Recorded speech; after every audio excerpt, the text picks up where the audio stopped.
Marco, peut-être me dire, il m'a acheté ton bagage.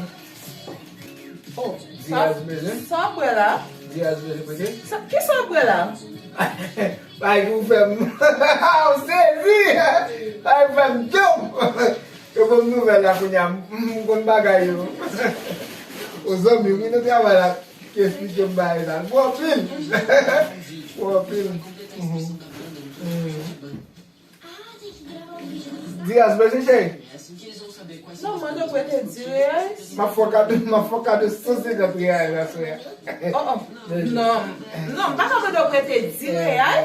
Ou dis-moi comme ça, 50 reais? Non, non, la ça ne peut pas coûter cher. Non, ça c'est un piège. Pas quand on dit reais, pour dis-moi comme 150 reais. Et puis ça peut là, moi après on va prendre un bon bagage. Non, pas encore, merci. Non, pas encore, merci. Non, bagage d'abord acheter. Non, bagage d'abord acheter, pas encore, pas merci encore. Non, ça son piège. Son piège. Merci, pas encore. Oh, pela